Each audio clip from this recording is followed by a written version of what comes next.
Well, I think everything is in order. Yeah, this new game room will do nicely. Just nicely indeed. But wait a second. There is something missing from my video game shelf on the PlayStation 2 section.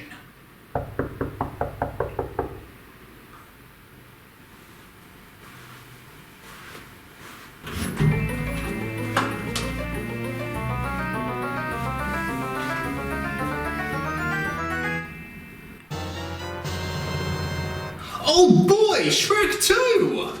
I haven't even played that game in ages. You know what? Yeah, let's do it. Let's play some Shrek 2 on the PlayStation 2 right now. Oh, I forgot. My copy doesn't even work. At all.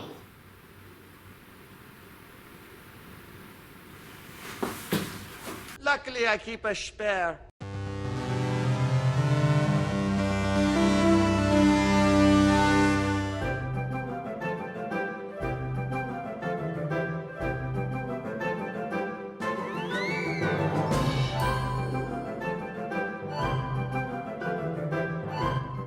One of my childhood movies to watch back in the day is definitely Shrek. I mean, it was mostly everyone's favourite childhood movie. Before becoming a never-ending meme, the first Shrek movie was one of the best films that DreamWorks has ever done. Great storytelling, memorable characters, and a fun sing-along soundtrack. The second movie was a good follow-up, the third movie, well, we don't talk about that one, and the fourth one was okay. Sure, the quality of the Shrek movies was going down as each one was released, but when most people think about Shrek, most of the time, they remember about the first two Shrek movies. Either that or a huge bunch of Shrek memes. Or singing All Star by Smash Mouth. Somebody. And today, we're going to be playing Shrek 2 the video game. This was another one of my childhood games, so I'm pretty stoked to play this game once again. I just hope that for a game that's based off a movie, that this one is enjoyable. Unlike Finding Nemo, the game's menu has a pretty interesting layout. For every time you click on something, the pages on the book begin to turn. Hey, just like the movie, it's a neat idea for a main menu, taking the source material on what made Shrek great and applying it here. Already, it has my full attention. Unlike Finding Nemo's menu layout. Okay, fine, I'll stop bashing on it. Well, at least Shrek doesn't swim underwater, so I don't have to tell him to swim around the goddamn rocks all the time. We start the game off with this cutscene. Look, I don't want to be late. Then I need help collecting eyeballs. Yeah, Mike Myers and Eddie Murphy didn't really want to voice the characters in the video game. Donkey's voice actor is okay, but Shrek's one is obviously an impersonation that you can easily tell that's not Mike Myers. It is a good effort though, just saying. If you're wondering what the story is, it does follow the plot from the movie. From Shrek and the gang traveling to far, far away, to Shrek trying to get his happily ever after, and I don't mean that as a massage. Let's just get our minds out of the gutter. At times, the game will go off into a different direction and does its own thing, but we'll get to that later. The gameplay overall is fine, but nowhere near perfect. In each level, you can play up to 4 characters, but depending on what level you're in, you can only play as these characters and not everyone else. But at least you can switch around to play the 4 characters. Each character has their own basic attacks and special abilities as well. Shrek can lift up heavy objects, Donkey can use his Burrow Blast, and Fiona can slow down time. Because... Ogre power! It's cool we can switch around to the characters we have, but man, those mugshots down the bottom haven't exactly aged well. Every now and then, you have to work together with your fellow friends to progress, like getting a massive height from a seesaw or jumping on platforms to open up a new path. It's pretty obvious that you can play multiplayer with your friends. Does anyone want to play Shrek 2 with me? Anyone? Seriously, I do have a second controller. Anybody? Oh. That's right. I don't have any friends. Don't worry, I'll play with ya. Go away, Hobo Joe! The graphics does look okay, but at times it can look pretty outdated. The gameplay graphics are fine for what they are, but the in-game cutscenes on the other hand just looks really ugly. I had to pause the game one time to ponder to myself on how they added that in without looking back to fix some issues before release and realizing how disgusting it looks. You can play up to 4 characters in each level, and they include Shrek, Fiona, Donkey, Puss in Boots, Gingerbread Man, and the Big Bad Wolf, to name a few. And having said that, I will not end this review without mentioning another character you can play as, named Little Red. From what I understand, some people like her, but most people hate the living hell out of her. But as for my opinion, she's pretty useful gameplay wise. She can throw apples in a far, far away distance. See what I did there? So she doesn't take too much damage up close from enemies, and she can also throw apple grenades as well. It's probably for the best not to question that. Overall, she's okay, but I can see why people don't like her as much, as she does hog up the spotlight for the most part of the game. Hell, she's even in the first level, and you have to help her out by hitting the chickens into the pot so Red can make her grandma some soup. Oh yeah, I remember that part from Shrek 2. Huh? You don't remember that part? The part where Shrek beats the shit out of some chickens? Yeah, come to think about it, the game does have some features that isn't even from the movie. For example, that guy who says, "Oh, merry man." I don't know what his name is, don't bash me. He shows up in the first level in the game. It's cool that he's in the game, but last I checked, I thought I was playing Shrek 2? Another example is this leprechaun boy that appears every now and then. Think of him as the plot convenience guy from Ratchet and Clank, but way less annoying. He blocks paths from you, and the only way you can get past him is by spending money. Oh god, imagine if this game included microtransactions. Shrek 2 will not live to see the sun if that happened. You can also purchase special upgrades from the leprechaun as well, like hit attacks and double money for example.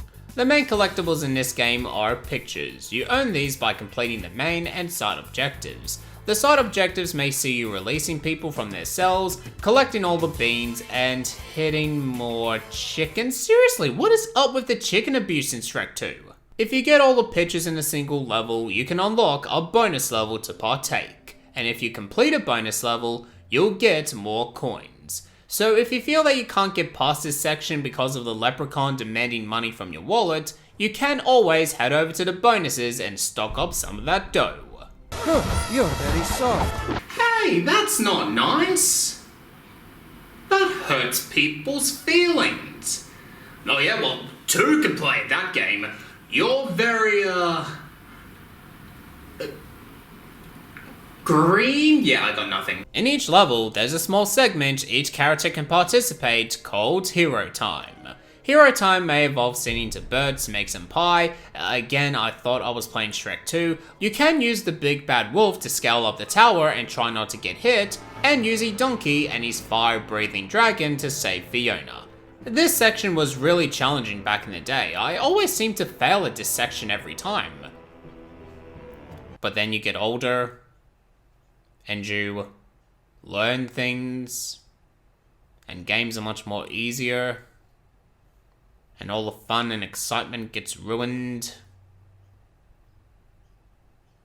Did you know there's talking pigs in this game? Hero Time is fine for what it is. There's always something different to do so the game doesn't get boring. But I always thought that when the mirror said Hero Time, he sounds like he's waking up from his nap.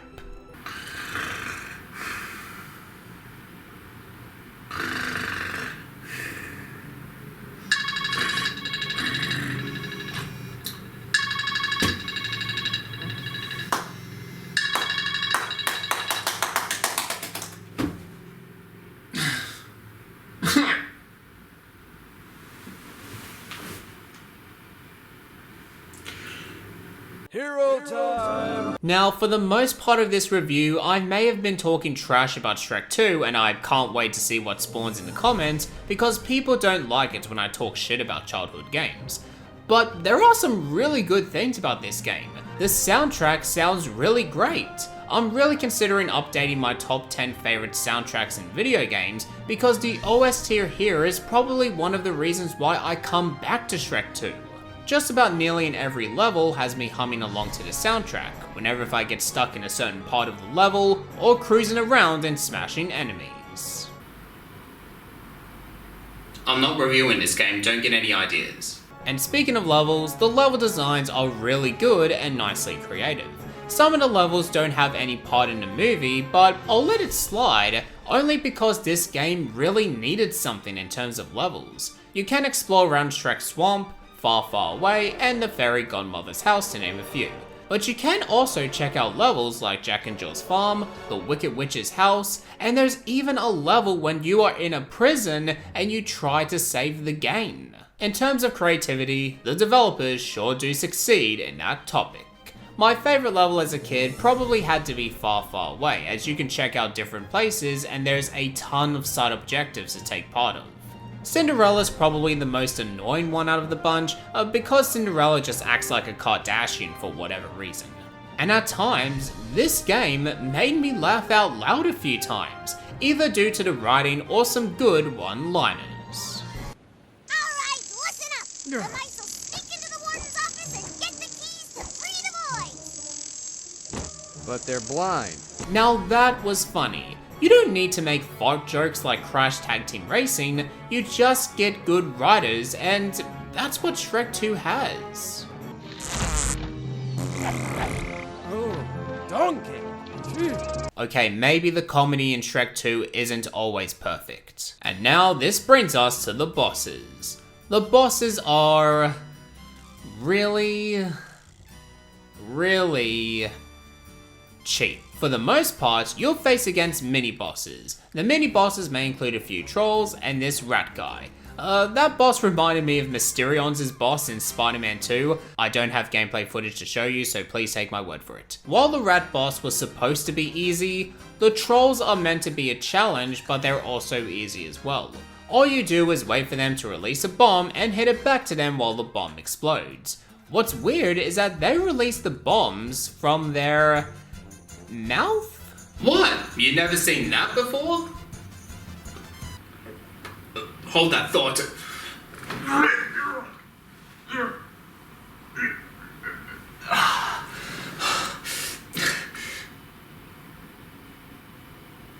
Do it 3 times and you win.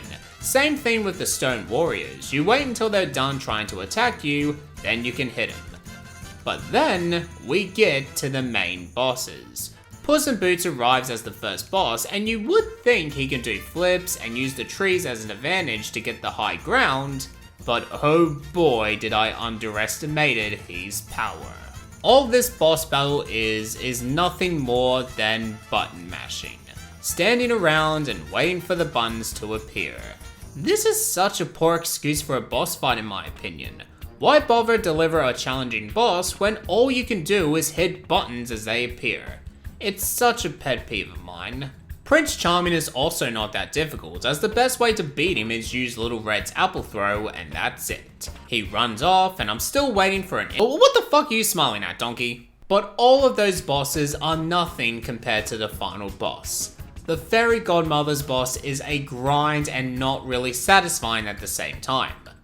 So, let's talk about the final fight. Get it?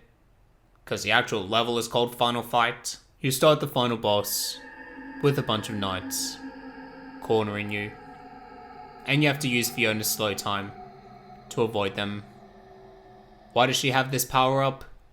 I have no idea. Let's not question that logic. Once you beat all of them, you then face potion guys. They're easy as hell. You just need to go around in a circle. Then you face 2 trolls. They're also easy. Then you finally face the Fairy Godmother. If you don't know what's happening, you could eventually fail the boss battle. A lot. Halfway into the boss's health, she tags out, for whatever reason, to Jaime Lannister, along with 3 trolls. Yes, you heard me. You have to fight 3 trolls at the same time, which is a clusterfuck. Once that's done, you face Prince Charming again. He's still easy. Then you continue your fight with the fairy godmother until her health bar is gone. You want to know the worst part about the final boss? If you fell in any segment, you start all over again. No checkpoints. Such fun! Even the ending isn't worth it. She disappears. Shrek winks at you. It's disturbing. The Mirror Man shows up, tells us to go outside and play. I would though, but I can't because it's raining outside and I just bought these new Nike shoes and I don't want them to go to waste. Oh, you know what? I'm just gonna stop talking like this. From start to finish, the final boss goes on for 15 to 30 minutes without dying. So, you could be stuck in this boss battle for hours, all because of a pathetic, shitty design of a final boss. Wait a second. Fairy Godmother looks very familiar to someone I've seen before.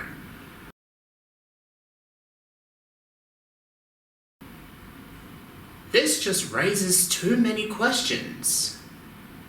Oh, I know what Shrek 3's plot's going to be. Little Red is out for revenge.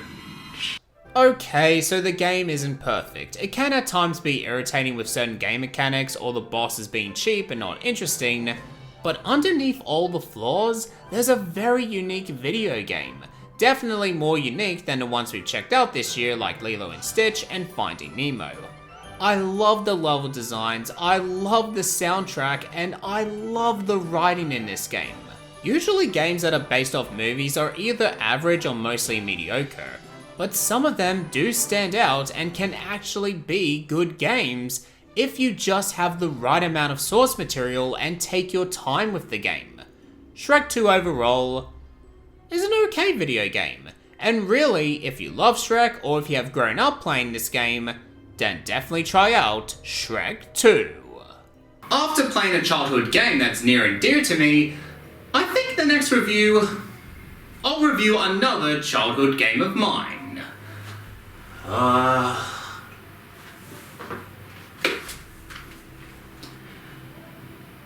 Yeah, this one will do just nicely. But until then, thank you for watching this review, and if you enjoyed it, make sure to leave a like, share the video, and subscribe today. My name's Cheese and Crackers, signing off, Ogre and out. Get it? Get the joke, Ogre and out, because we're reviewing Shrek, and he says ogre, and usually the saying is over and out. I really have to stop using these puns. This is why I have no friends.